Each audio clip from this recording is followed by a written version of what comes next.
Hello everyone.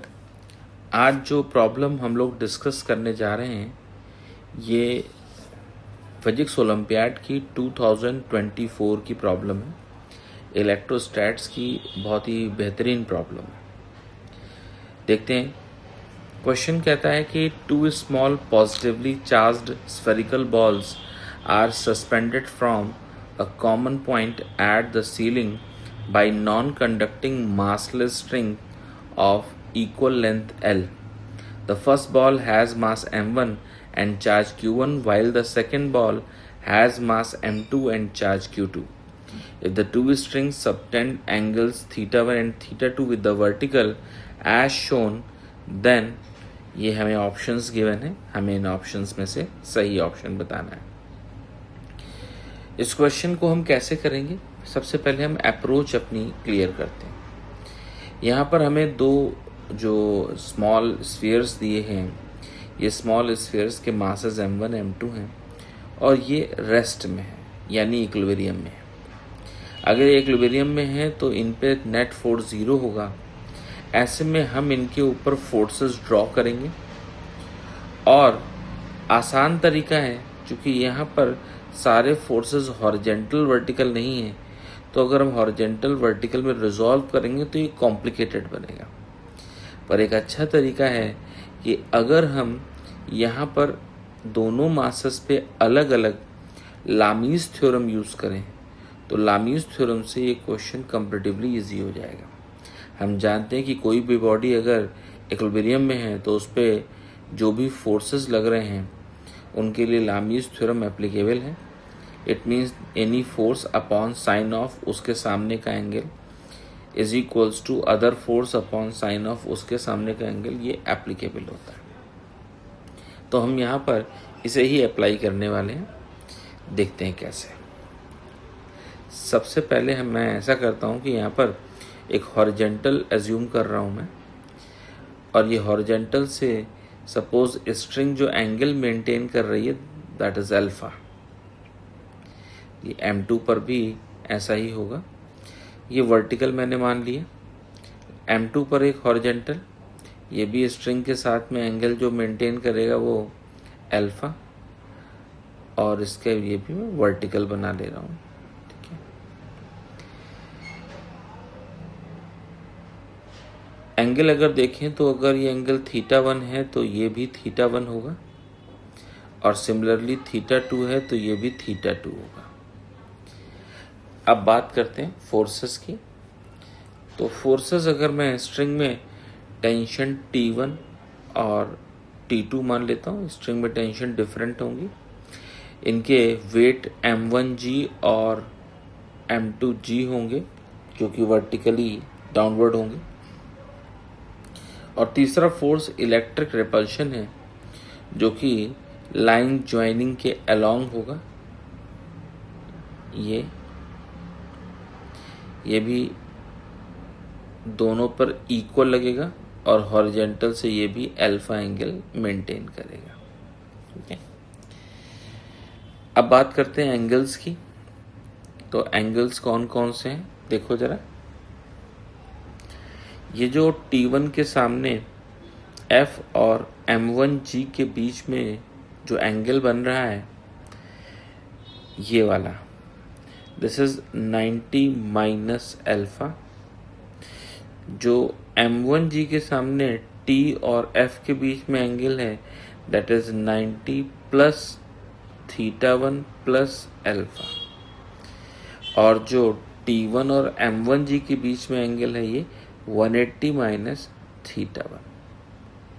Similarly अगर मैं T2 के लिए देखूं यानी कि M2 के लिए, तो T2 के सामने जो एंगल है ये वाला, this is 90 plus alpha. M2G के सामने जो एंगल है ये वाला, that is 90 minus alpha plus θ2, और F के सामने जो एंगल है ये दैट इज 180 माइनस θ2। हमें सारे एंगल्स मिल गए। एक बार अल्फा कितना है ये भी देख लेते हैं।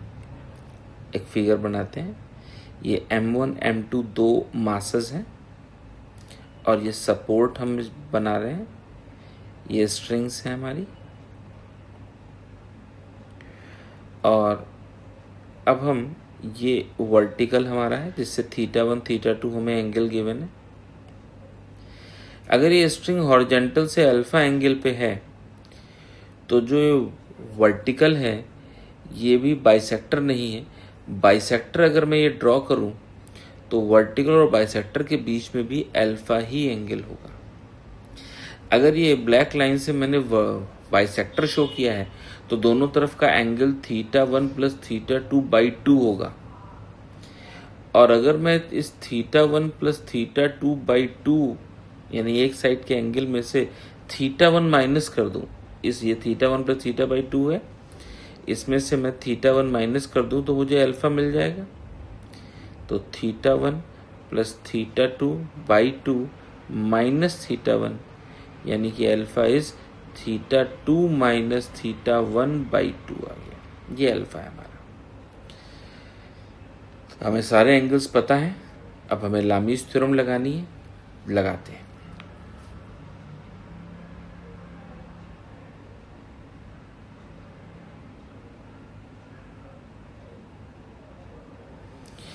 तो यूजिंग लामीज थ्योरम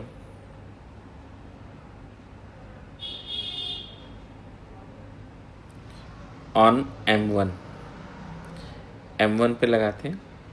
तो देखो T1 अपॉन उसके सामने का एंगल है sine of 90 minus alpha is equals to M1G upon sine of उसके सामने का एंगल।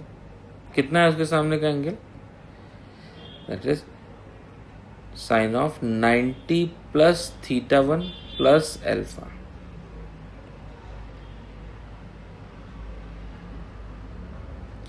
और is equals to F upon sine of 180 minus θ1। तो हमें यहाँ पर देखें कि टेंशन के बारे में कुछ नहीं पूछा गया है, तो हम टेंशन वाले टर्म को छोड़ दें तो F की वैल्यू क्या आ रही है? M1G और sine 180 minus θ1 is sine θ1 upon sine of 90 plus θ1 और प्लस अल्फा की वैल्यू θ2 माइनस θ1/2। तो इसको हम सॉल्व करें तो हमें मिल रहा है M1G sine θ1 upon sine 90 plus θ1 plus θ2/2 और sine 90 plus any angle is cos of that angle, यानी F is M1G sine θ1 upon cos θ1 plus θ2/2।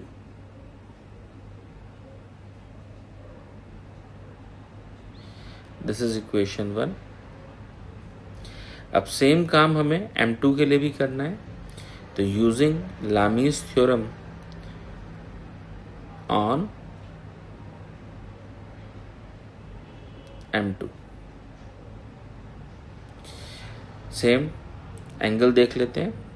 तो T2 के सामने का एंगल है 90 प्लस अल्फा, M2G के सामने का एंगल है 90 माइनस अल्फा प्लस θ2 और F के सामने का जो एंगल है वो 180 माइनस θ2। वैल्यू रखते हैं। तो T2 upon sine of 90 plus alpha is equals to M2G upon sine of 90 minus alpha plus θ2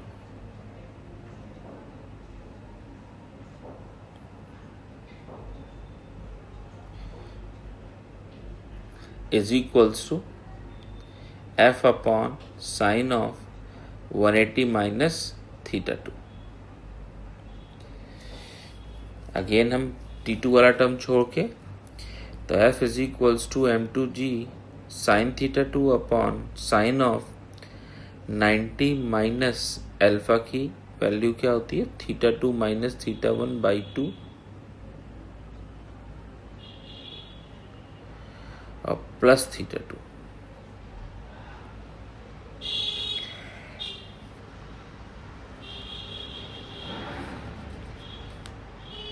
इसे सॉल्व करेंगे तो 90 प्लस सॉरी माइनस में आएगा theta 1 plus theta 2 by 2।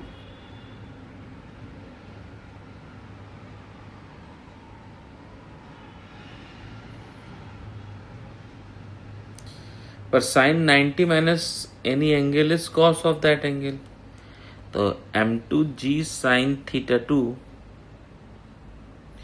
Upon cos of theta 1 plus theta 2 by 2। ठीक है, तो अब हम इक्वेशन 1 और इक्वेशन 2 को यूज करें। दोनों में f हमने फाइंड किया है, f दोनों पे सेम ही लगना है, इसलिए m1g साइन थीटा 1 अपॉन ये थीटा 2 था, cos of theta 1 plus theta 2 by 2 is equals to m2g sine theta 2 upon cos of theta 1 plus theta 2 by 2। Denominator दोनों के सेम है, कैंसिल हो गए, g भी कैंसिल हो गया। Sine theta 1 upon sine theta 2 is equals to m2 upon m1। यही हमारा आंसर है। ऑप्शन चेक कर लेते हैं, तो ये जो B है ये करेक्ट मिल रहा है हमें, मैच कर रहा है, तो B ही हमारा करेक्ट ऑप्शन हो जाएगा। B is correct. Okay, thank you everyone, thank you.